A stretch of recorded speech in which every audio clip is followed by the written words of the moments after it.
मिनिटात 25 बातम्यांचे सहप्रायोजक आहेत defence career academy, Chhatrapati Sambhajinagar व कोल्हापूर। युवक युवतींनो, भारतीय सैन्यात घडवा अभिमानास्पद करिअर।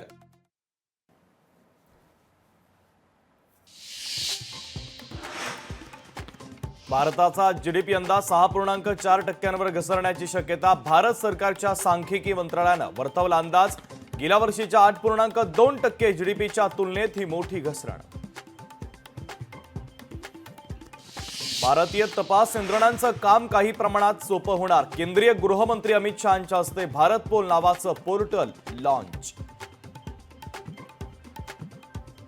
अयोध्येच्या राम मंदिरात चष्मा घातला म्हणून गुजरातच्या एका तरुणाला अटक। चष्म्याच्या दोन्ही लेन्सवर 12 मेगापिक्सलचे अल्ट्रा वाईड कॅमेरा असल्यानं केली अटक।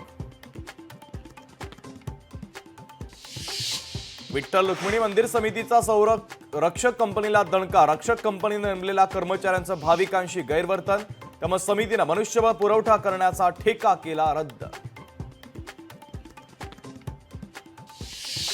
पायकळ्यातील भाऊताची लाड संग्रहालयाचं आज लोकार्पण। मुख्यमंत्र्यांच्या हस्ते संग्रहालयाचं लोकार्पण होणार।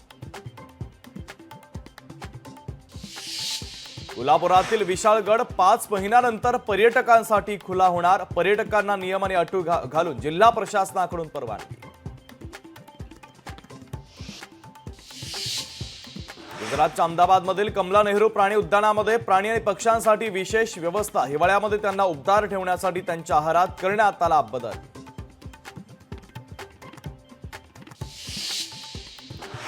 दर आठवड्यामध्ये किमान 3 दिवस मुंबईत थांबा, तसंच लोकांच्या कामासाठी आठवड्यात 3 दिवस मंत्रालयामध्ये भेटा।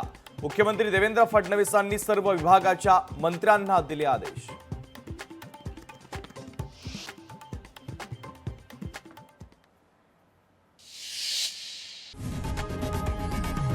लोकशाही मराठी ऐका, पहा, जागरूक रहा।